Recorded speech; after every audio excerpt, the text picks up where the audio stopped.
Yes, welcome back right now. This is FLEURY TV. Reka mbahe ikaze rero kandi nkomeza kubifuriza gukomeza kugira ibihe byiza mwe bakunzi bacu ba FLEURY TV aho muherereye mwese, kandi twagarutse kugira ngo tubashe kuba twasangira byinshi byiza kandi tugenda tubategurira. Reka mbahe ikaze rero kuba twumva bahereye mu mujyi wa Kigali, abari hanze y'igihugu cy'u Rwanda, yaba n'abari mu majyaruguru y'igihugu, amajyepfo, burasirazuba ndetse n'iburengerazuba.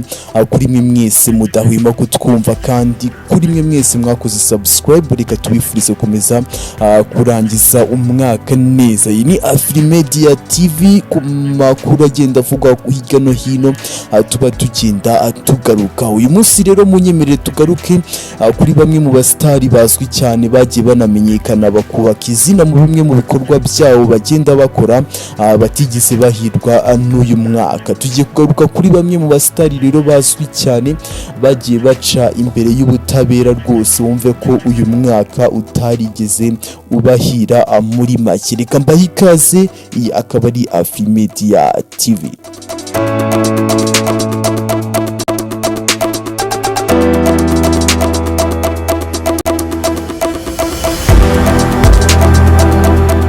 Ati hari n'abakatiwe kandi ubona ko bitagenze neza rwose uyu mwaka, urumva yuko utabahiriye. Ndavuga umwaka w'2023. Ni ibyamamare rero bigiye bitandukanye bitagiye biryoherwa n'uyu mwaka turimo tugenda dusoza.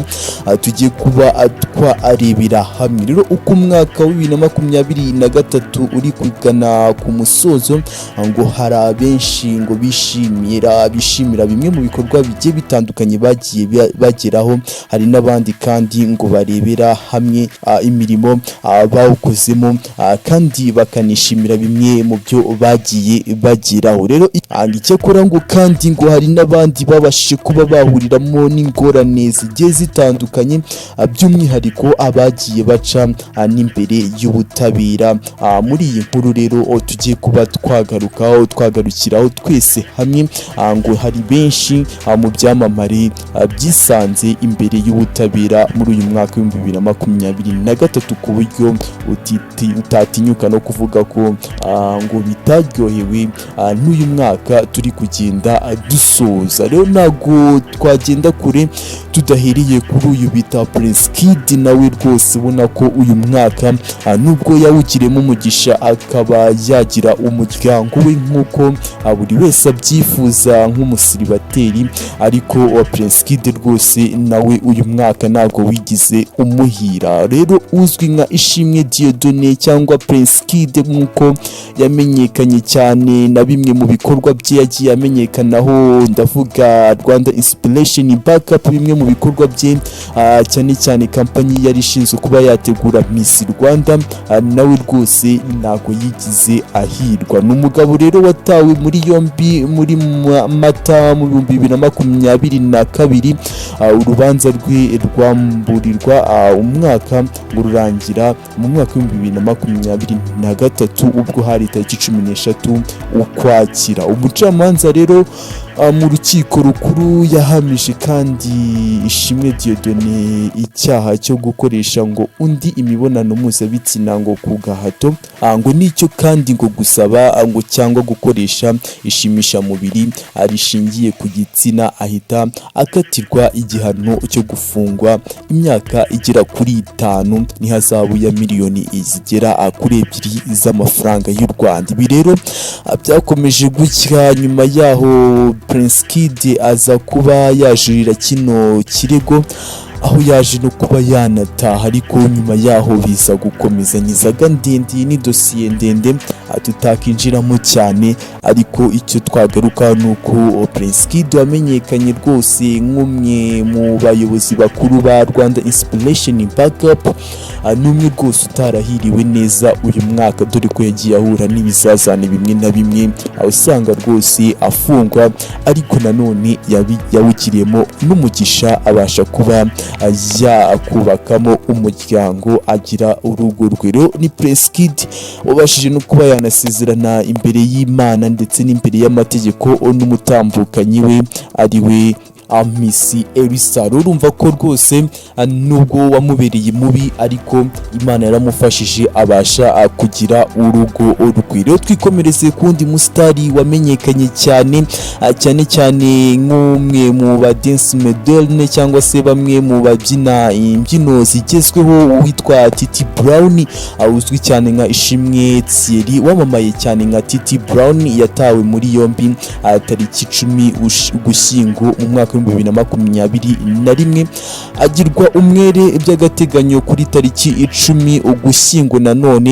mu 2023. Urubanza rwe rero rwagarutsweho cyane ngo bitewe nuko ngo rwasubitswe ngishuro 6 kuri ubu ubushinjacyaha bukaba buherutse kujurira kandi icyemezo cy'urukiko rwisumbuye rwa Nyarugenge cyamugize umwere. Rero ngo biteganyijwe ko Titi Brown azasubira ngo mu rukiko ngo akaburana ku bujurire bw'ubushinjacyaha ngo bumushinja icyaha cyo gusambanya umwana w'imyaka igera kuri 17. Ndavuga imyaka y'uyu mukobwa ari gushinjwa ko ari kuba yaramukoresheje icyaha cy'ubusambanyi. Urumva ko n'umwana ufite imyaka igera kuri 17. Rero ni Titi Brown nawe urumva ko atigeze ahirwa rwose n'uyu mwaka, nubwo wenda nawe navuga ko yagize amahirwe cyangwa se yagize umugisha akabasha kuba yanataha ukurikije igihe yari atangiriye kuba yakinjira imageragere cyangwa yafungwa hariya kuri gereza y'imageragere. Ndavuga gereza nkuru ya Nyarugenge ubwo yafungwaga mu 2021.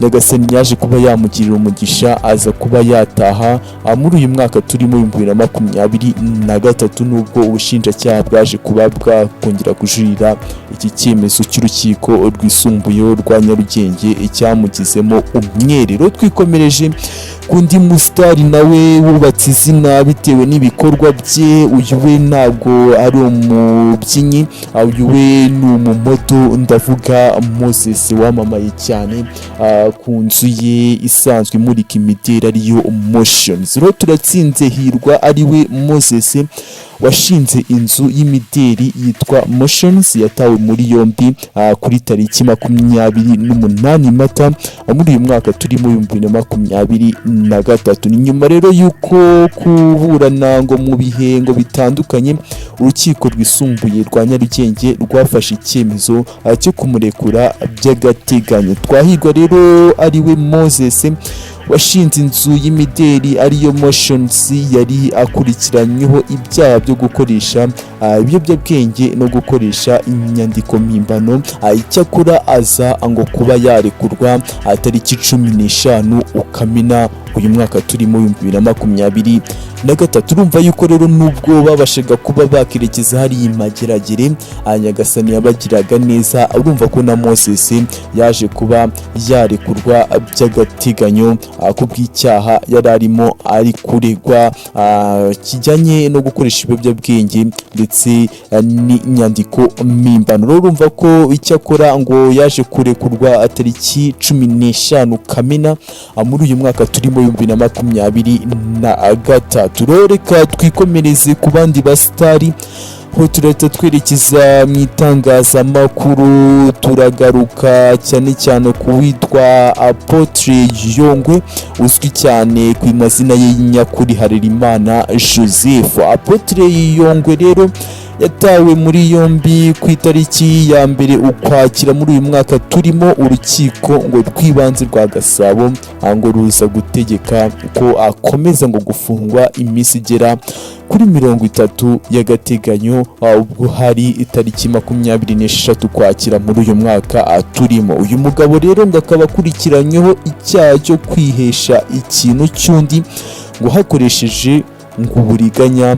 Icyakora ngo kandi ngo kugeza ubu ntabwo haratangazwa igihe azatangira kuburanira ariwe Pasiteri Yongwe cyangwa se Apostle Yongwe wamenyekanye cyane mu itangazamakuru. N'abantu batanu rero twifuje kuba twabagezaho. Munyemere tunagere nuko witwa Jean Paul nawe wamenyekanye cyane mu itangazamakuru, akaba ari umwe mu banyamakuru bakoraga umwuga w'itangazamakuru bigenga ku murongo wa YouTube, akaba azwi cyane nka na Nkundineza Jean Paul. Rero uyu akaba yarakatiwe iminsi igera kuri 30, akaba ategereje ko kuburana mu mizi, akaba ari iminsi igera kuri 30 y'agateganyo urukiko rwamukatiro. Ni bamwe mu basitari bagiye bamenyekana hirya no hino ku mbuga zigiye zitandukanye ndetse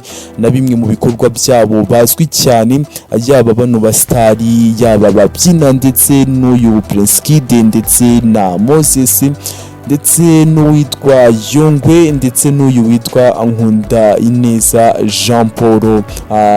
Bakaba ari bamwe rwose twabashije kuba twagarukaho bagiye bagaragara muri iyi myenda itukura bahagaze imbere y'ubutabera. Urumva ko rero uyu mwaka wa 2023 utigize ubahira na gato, ariko hari na bamwe bagiye bagiramo umugisha bagataha. Urumva hari abafunzwe, hari abakatiwe, ariko hari n'ababashije kuba bataha. Rero aba ni bamwe mu basitari twifuje kuba twagarukaho, bamwe mu basitari bazwi kandi banakunzwe na bamwe mu banyarwanda babakurikirana kubw'ibikorwa byabo.